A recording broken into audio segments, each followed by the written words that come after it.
Welcome back, you beautiful people, to the Real Collective podcast. You might notice that we have a different guest today, Brianne Smith from Help Lesotho. If you don't know what Help Lesotho is, we're going to talk about it today. It is a really great way to give back. As always, if you're liking what you're hearing, hit that like button, subscribe to the channel, and share this with someone who you think might be interested in this type of conversation. If you'd like to schedule an appointment with myself, you can do so on the Calendly link. And if you'd like to see the buyer or seller guides, they're right down below. If you're listening on Spotify or Apple Podcasts, thank you very much for your ears. If you're watching us on YouTube, hello, this is a picture of me waving. Brianne, thanks very much for joining today. Why don't you start us off by telling a little bit about yourself, what you're up to, and what Help Lesotho is, what it does, and why it's important to you. Yeah, thanks so much for having us, Sean. We're super excited to be here. I will say this is my first podcast. So for me, everything is new, but also super exciting. So yeah, I'm really happy to be able to tell your audience a little bit more about a cause that I think is very special and very important. And I'm sure listeners will feel that way also after our conversation today. So Help Lesotho, we are an Ottawa-founded NGO, but we do work in a small Southern African country. It's called Losotho. So if you're picturing a map, because most people have never heard of Lesotho before, you see South Africa on the bottom of the African continent, and Lesotho is actually landlocked in South Africa. So it's a small kingdom, one of the last considered kingdoms in the world, but also technically a country. And it is home to about 2.5 million people. Okay. Yeah, so Lesotho is an incredibly beautiful country. Because it's landlocked, it does have a number of issues. So one of the issues that we do focus on in our programs on educating, especially young girls and women, is human trafficking, which is a big issue just because of the border to South Africa. And another huge issue that we do focus a lot of our efforts on is HIV/AIDS education. Now, Lesotho has a 25% prevalency rate of HIV/AIDS. So a quarter of the country is HIV positive. So you can imagine a huge part of our impact in our programming is based on the education surrounding HIV/AIDS and just understanding the myths around HIV/AIDS and how we can raise a young generation up understanding their rights, their body, how it's spread, and how to protect themselves from it. Lesotho is also a very impoverished country. So all of our work as a nonprofit is centered in the rural regions of Lesotho where there really is no help. A lot of NGOs are focused in the capital. It's called Maseru. All of our work happens in rural areas of Lesotho where we have identified that there's a tremendous need. So these are just some of the big topics that we cover in our programs. And our programs in Lesotho range for ages all the way from preschool up to elderly grandmother programs and everywhere in between. So there's tons of important work happening in our nonprofit organization. We have been a nonprofit for 20 years. We're just about to celebrate our 20th year. November officially marked that. And so all of 2024 will be celebration of those 20 years and the work that we've been able to accomplish since then. Awesome. Well, that's a big deal. And just to clarify, I have a bit of understanding about it, but just some clarification questions.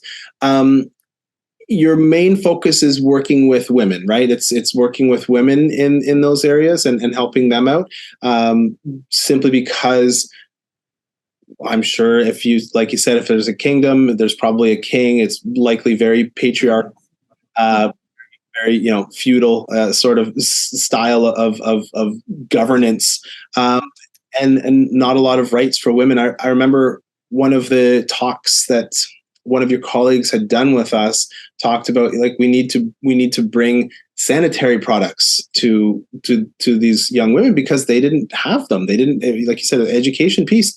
Like we talk about here, turning on a tap and getting water, flicking on a light and getting a switch and getting light. Like, it's not the same world, right? And so one thing that's important for me, I think, about what you guys are doing, and we do donate. Like every time we do a transaction, a portion of our money goes to used to be called the Foundation for Giving, now called Hallmark Giving, and so a portion of our money goes to that, and then that money cycles through to you guys, right?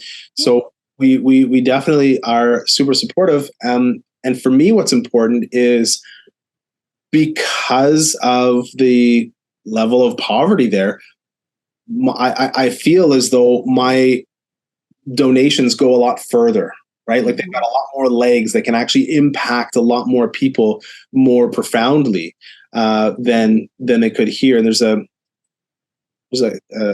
philosophical paradigm that said, something along the lines of, hey, if you can assign your money to where it's going to do the most amount of good, then that's what you should do, right? But it's hard because we're so far removed from it. Right. So how do you overcome that with people? Absolutely. So that's a great question. I'm going to go back to your first point, which is working with women and girls. So Dr. Pig Herbert, who's the founder of Help Lesotho, she just recently retired in April of this year. That's really how the nonprofit started. Was she had traveled to Losotho with one of her graduate students who was from there. Peg was working at the University of Ottawa at the time teaching, and ended up hearing so much from her one student about Losotho that she wanted to see for herself the issues firsthand. And a lot of it came down to impacting how we could impact in a positive way women and girls because of gender-based violence issues in Lesotho, HIV/AIDS, education that just wasn't there. And that was kind of the height of the AIDS pandemic when Dr. Peg Herbert founded Help Lesotho in 2004.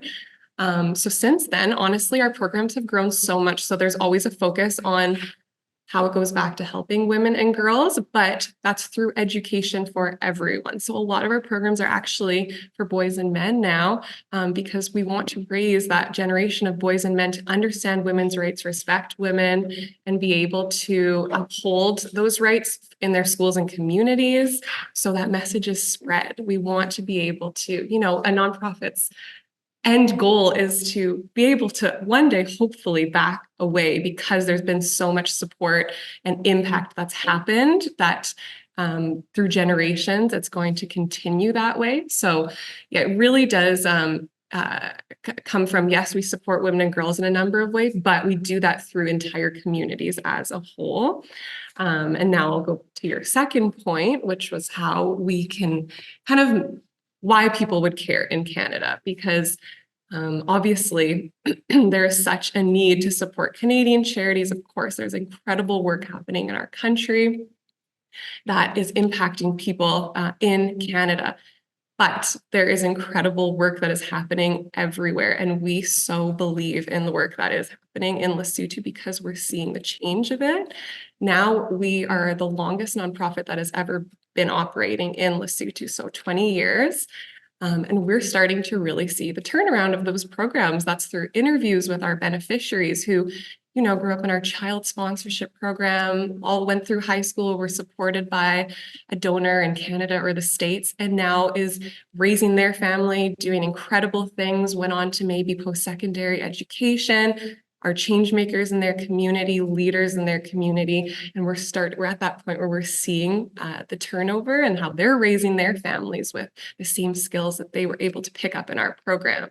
So I think it really comes down to where you want to support the work and understanding where the need is in the country. And if you align with that need, and a lot of it is just education. So when we go in and we do things like this, where we're talking to a group, talking to a podcast, we are always able to walk away from the conversation with someone saying, wow, like I never knew about Lesotho, I never knew about the issues, but I am so touched by all the work, incredible work that's happened there. And now I want to get involved and I want to learn more.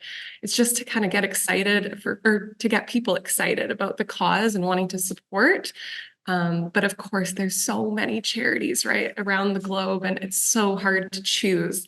I will say one of the things that keeps us a bit apart and helps us stand out in the charity sector is that we maintain a 90% expenditure on our program. So only that 10% is our admin cost. And we've been able to maintain that across the board for years and years. We have Imagine Canada accreditation, which only 1% or less than 1%, I think, of Canadian charities have, which is incredible. And we celebrate that all the time. And a lot of it does have to do with the fact that Remax Hallmark is such an amazing supporter of ours. They donate our office space, so we do not have to spend, that rent money on our office space, and we're able to spend it more on the programs and the people in Losotho that need it most. Yeah, no, that's good. I'm glad that we're able to foster that space, and we're on the same floor. Like, you and I work down the hall from each other. I see you at the kitchen, right? So it's really cool. It's cool that what you're doing is so impactful. You brought up a point earlier, and you're right. I think speaking as a middle-aged straight white man, women's issues and all of the issues about unfairness or inequality, those are everyone's issues, right? They're not just women can't fix women's issues. It's up to the men to act differently. So yeah, that's that makes a lot of sense. So it sounds like what you're seeing now is this sort of generational impact, right? Like you said, like, you're seeing maybe now these young girls are going to be raised in a different way, and these young boys are going to be raised in a different way that might not create as bad of a scenario. I don't want to pretend that, oh, well, hey, everything's good now. We're all set, because I think it's going to be a long haul and moving forward, but likely a lot better, than when Peggy started at 20 years ago. Of course, absolutely. Yeah, we've seen massive change since then. I don't have the exact numbers on it, but how long people are living, I'm forgetting the word for that right now, has gone up significantly. I think it's gone up about 15 to 20 years since we've been doing our work in Losotho, and that's for a number of factors. There's more access to HIV/AIDS education, but also medicine that's widely available to people. But I think a lot of it is probably because of there's been such a large portion of the population that have been able to be touched by our programming. So I'll give you an idea. 55,000 graduates have gone through our various programs since 2004. We just kind of celebrated these new numbers, and 275,000 is the number of people that we have reached through our program. So reach being, a child went through our program and the parent was partially involved because they were invited to a day to sit in with their child, or their child was able to educate that parent. So there's reach, right, from all of the programs. And 275,000, that's about an eighth of the entire population of Losotho that has been reached in some capacity by our programs. So that's something enormous to celebrate, and to just give us that extra boost to keep the important work going, and to understand that, okay, this is, touching so many lives. And we do hear it so often from incredible beneficiaries who've gone through our programs and got in touch years later just to give us an update on how well they're doing. And, despite the maybe many challenges that they've encountered in their lives, the resilience training, which is something that we push, is how to equip people with the skills for resilience. And that has really come down to helping so many people overcome these sometimes massive challenges that they face in their life. Yeah, no doubt. So I think the word was either mortality or life expectancy. Life expectancy. How many people do you think live in the capital city? Because if you're talking about an eighth of the population, my guess is, by the sounds of it, it's probably like half or a third of the population probably lives in the capital city. So if your focus is on, the rural areas, then although it might be eighth, it might be like a quarter of the potential people that you could reach. You could have reached if it's half the people live, like if the population of the capital city is 1.2, like the size of Ottawa. I don't know. I have no clue. Well, no, that's a great question. So actually, Maseru's population is about 200,000. So most of the country live in these rural communities in Lesotho, and Lesotho is incredibly mountainous. It actually has the third highest low point in the world. So Lesotho gets snow. It gets very cold there in their winters. They're in the southern hemisphere. So right now they're in their summer as we're going into our winter. But they do get snow and it gets incredibly chilly there. There so often some of the communities that we work in aren't even always accessible by vehicle. Like sometimes the roads are just not great to get into those areas. So it's really challenging to work in some of these very remote regions. And it's also hard to keep in touch with those beneficiaries as well. So we try our best. It's always a little bit difficult to be able to track people down after the fact. But yeah, most of the people who live in Lesotho live in very remote regions, and it's incredibly mountainous and difficult to get around. And that's where we found the work is the most important because, as I said, charities that do work in Lesotho, very often they are situated within the capital and then can go to the surrounding areas around that. We work, so we have two leadership centers, one in an area called Pitsing, and then one in an area called Tasse. Tasse is our little bit larger center, center. And all of our kind of programs and work happen directly there, but then our staff do a lot of moving around and a lot of visits around Lesotho as well. Cool. In the second half, I want to ask you more about what happens in those leadership centers, as well as what specific changes have you seen since you've been there. And I've got a few other extra questions, so we'll jump into that in the second half. Guys, stick around to watch the second half because I think you're really going to be eye opened about some of these awesome things. So hit that like button, subscribe to the channel, share this with someone who you think might be interested in this type of conversation, and we'll catch you on the flip side. This episode of the Real Collective podcast is brought to you by Real Collective. Real Collective brings together best-in-class real estate agents and collective experts in the field to deliver the best possible service to our clients. We govern ourselves with honesty, open-mindedness, and compassion. With diverse skill sets, our agents are able to better serve a wide array of clients, including first-time buyers, first-time sellers, transferees, estate sales, investors, and rural, vacation, and luxury properties. Authenticity and transparency are pillars of our process, which allows us to put our clients at the center of everything we do. Our years of experience and knowledge allow us to deliver prestigious service and optimal results. If you are interested in buying or selling your home, contact us today at realcollective.ca. Welcome back, you beautiful people, to the second half of the Real Collective podcast. Joined today again by Brianne Smith with Help Lesotho. I learned something today. I was calling it Help Losotho, but that is not correct. It's pronounced Lesotho. So thank you for that. There are other things that I'm learning as well, specifically about the work that you're doing. As always, hit that like button, subscribe, and share this with someone who you think is interested in this type of conversation. If you're listening on Apple Podcasts or Spotify, thanks for your ears. If you're watching on YouTube, thanks for your eyes and ears. Schedule an appointment with myself down below, or you can download the buyer and seller guides if you're thinking about buying or selling a house in the links below. Tell me a little bit, Brianne, about what it looks like at the Leadership Center. Yeah, so we have, as mentioned, two leadership centers. So Pitsing is it's a smaller center and it's a little more rural. So it's surrounded by a lot of small communities, but it's situated perfectly. So there's a number of schools, high schools, elementary schools nearby.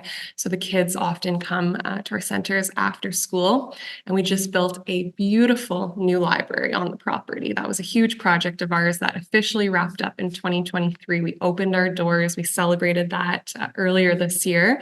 And it was named in honor of our founder, Peg Herbert, who was there to open it, which was incredible. And that center is buzzing. It is small, but it's mighty, we like to say, because it sees thousands of people every year that pass through the doors.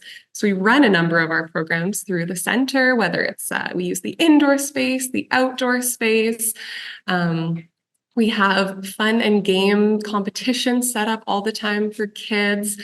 The library has been an incredible space because kind of what we mentioned earlier in the podcast, we work in rural Lesotho and so many homes don't have electricity.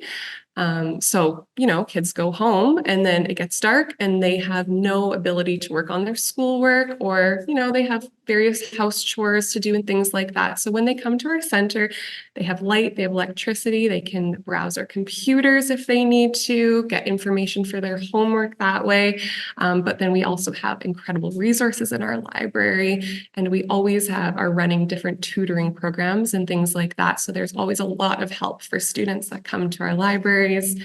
We have a grandmother group that meets there super regularly, and it's our grandmother support group, one of our most popular programs. People love to support the grandmothers. And that's a whole other conversation in itself, because those grandmothers are incredible and are so often caregivers for their many young grandchildren or other children in their community. We have different leadership training programs that run out of there. We have a computer and life skills program. So we have donated computer labs that are in shipping containers set up with a number of computers, and we run a computer and life skills program for youth out of those as well. So that's just one other thing that happens at our Pitsing Center. Our Tasse Center is quite a lot bigger, so our bigger programs will run out of there. And we also have a number of games competition days. We have a library in that center as well that's a little bit smaller, and it's situated on a beautiful piece of property. You can see the Maluti Mountains, as they're called, in the background, and it is an absolute hive of activity as well. So when we run a donor trip, which we do once a year, we have a number of apartments on the top floor of that center, and that's where people can come and stay. But we also run different camps for some of the younger kids, and then they can stay in the centers as well, or staff who are traveling to different communities sometimes will stay in the centers. So it is really, they're both multi-use spaces that are busy and go all the time, and so many smiles and laughs, and it's just an incredible place, whether you're coming to learn or you're just coming for fun or you're coming to meet new friends. All of those things happen at our centers. Oh, that's awesome. Now, so the other question is sort of what, you've been around for a while, I know, right? You personally, what changes have you seen, or have you heard stories of like, hey, here's one story about, a challenge that someone had, the service we were able to provide to them, and then they overcame it in this way, and there was a really sort of heartwarming story just on a one-off. I mean, we talk about the number of people that you're affected, but how were they affected, I guess, instead of just how many, right? Yeah, of course. So we collect these stories, and we do get so many of them, because so often people are really excited to reconnect with Help Lesotho and let them know about the impact that Help Lesotho has had in their life. So we just got some recent stories, actually. So I would love to share a couple of those as examples. So we do have a program for young boys and men. It's called our Herd Boy program. And Herd Boys it's a very popular job in Lesotho. Lesotho is actually one of the only countries in Africa that has a higher rate of girls going through school than boys. And it's because boys are pulled from school to raise money for their families by herding animals in these remote regions that we work in. It's one of the ways to make money and be able to support families. It's a really important job because that livestock is the family's livelihood. So sometimes boys as young as 8, 9, 10 are pulled out of school and live in these remote regions herding animals for months and months at a time. And we noticed that so often those boys and men become perpetrators of violence against women, not understanding their own rights, and are lacking self-esteem and confidence, and so often will abuse maybe drugs and alcohol or take it out on women and girls because they're not taught otherwise. So we did have Tasse was a young man who went through our program at a very young age and wrote back to Help Lesotho recently. So he went through the Herd Boy program and understood his rights as a young boy, and the change that he could bring to the world and how to treat women and girls. And we completely, through our programs, he was able to change his way of thinking, start respecting girls and women, and now is a security guard in the capital city and has a family and has made an incredible life for himself, upholding the rights of women and girls, and raising a family to do the same, surrounding himself with incredible friends that also feel the same way. And so that's kind of one success story of someone who has really, didn't at the start know any better, and just was going off of how they had been raised, what they knew, what was the norm for them, and has completely kind of changed their life and their thinking around that. And then we also had another great story showing the long-term effects of the program. So we have a child sponsorship program where a donor can sponsor a child for all of their high school education, which you do have to pay for in Losotho, and so many people aren't able to do that.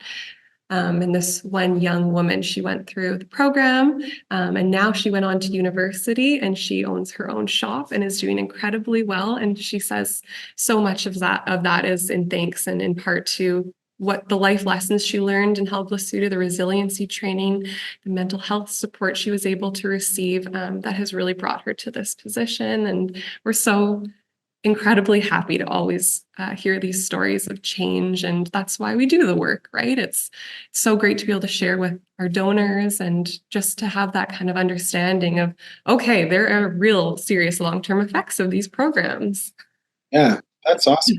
You mentioned the mental health program. I imagine that's a big deal. It is here, and we live a pretty cushy lifestyle by comparison. So I imagine,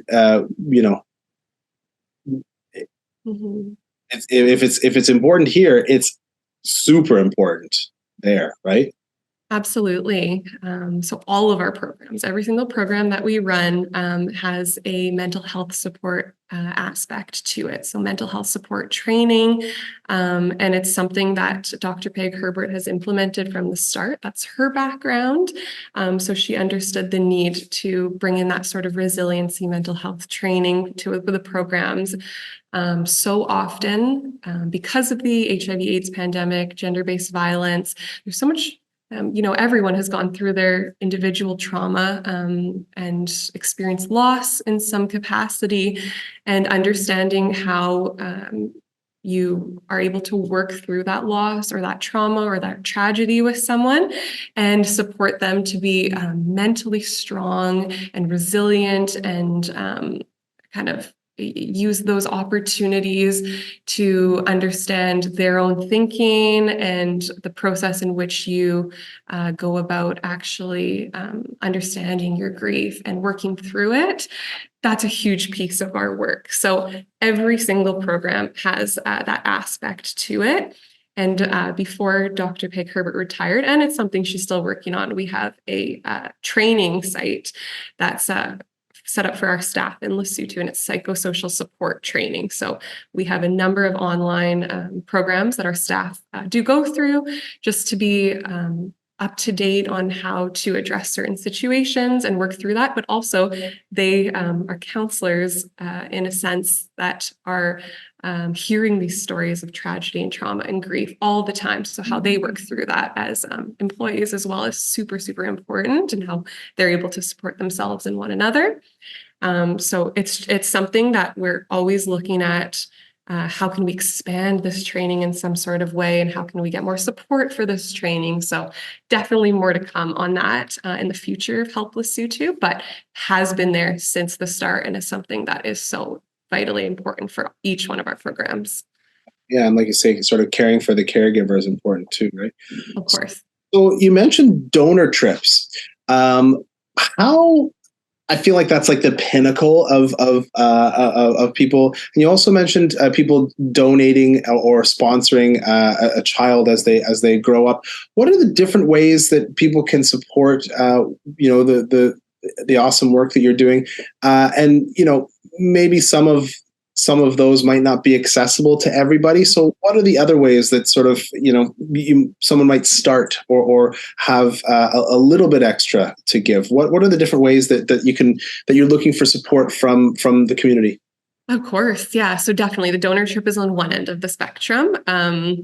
It's an expensive undertaking. It's 12 days in Losotho, and it's guided, and you go and you stay in our center, you meet the beneficiaries that your support is so vital for, you meet our staff, you spend real time in our programs and traveling to the rural communities that we work in. So that is something that we offer once a year. And of course, very happy to answer any questions if anyone is interested in learning a little bit more about that. But then, yes, support everywhere in between. We are running a campaign right now, actually, that we feel super passionate about, that we are really trying to get some last donations for in 2023 and then into 2024. And that is supporting parents. So empowering parents to raise empowered kids. So setting parents up with the resources to break the cycle is kind of our slogan for the campaign. So understanding how to raise healthy kids. And so those kids grow up also being able to raise healthy kids if they decide to have families as well. So just kind of getting in that cycle and setting up healthy behaviors and habits and understanding it's such an important work. And we believe that's one of the things that, once you teach someone important, valuable life skills, then ideally they're going to pass it on to the next generation and so on and so forth. So that's a campaign we're running right now, but we are always looking for donations, general donations, of course, go to where the need is, or spread out to where the need is most, where support is most needed, but we take donations for various programs that need it most. So our Herd Boy program, which I chatted about, we take donations for that program. Our grandmother support program, child sponsorship program, which is we ask for a 5-year commitment. So you can get a child through high school, which is 5 years in Losotho. But you can sign up to be a monthly donor for as little as $5 a month if you want, $10 a month. All of that support counts, right? I think so often people see charity and they say, oh, well, what's my $20 or $25 going to count for? It does matter, because if there's 300 other people thinking, well, what does my $25 mean? It means a lot. It means a ton for charity. So never think that your support isn't needed if it's a smaller amount. We welcome everyone to the Help Losotho family, and we would be so thrilled with any sort of support. Even if that means you click to subscribe to our newsletter and you don't maybe want to make a donation today, but you just want to follow along and learn more about Help Losotho and be a part of the family. Maybe you want to volunteer for our office in Ottawa and help with various communications and mailouts and all the fun things that happens here. There's so many ways to support a charity, and no small amount is too small. Everything is so appreciated. Yeah, absolutely. So how can people find you? What's the best way? Let's start with the website, direct, how would they find you? What about the newsletter? Are you guys on social media? All that jazz. Yeah, so definitely everything. So our website is helplosotho.org. So that's HELPLESOTHO.org. And we are on I'm newly on TikTok, actually, but I would say you could follow our Facebook page. You could follow our Instagram account. We're on LinkedIn. We're very active on LinkedIn as well. So kind of all the main social media accounts we're on. And then on our website, there's ways to subscribe to our newsletter. You can reach out to myself. I'm Brianne, BRIANNE, at helplosotho.org. Be happy to answer any questions. So there are tons of ways to get involved and in contact, and we would always be happy to hear from you. Awesome. Thanks so much for doing this. It is something that is meaningful. I teared up a little bit when you were telling me about your Herd Boy program. I tried as much as possible not to. That for me, as like I said, as a man, that's and certainly breaking the cycle is something that is right front and center with my world right now. So I appreciate you taking the time. Thanks for doing this. And yeah, guys, if you're listening and you're, maybe I will, maybe I won't, just, take the extra second. And, if you're watching this, it's the new year, maybe there's an opportunity for you to do something in the new year that helps you feel, better about yourself and what you can do. I think your money will go a lot further with a charity like Help Losotho than it will, in a lot of other places. So anyways, thank you so much for joining us today. As always, hit that like button, subscribe to the channel, and share this with someone who you think might be interested in this kind of conversation. And until the next time, keep it real. Collective.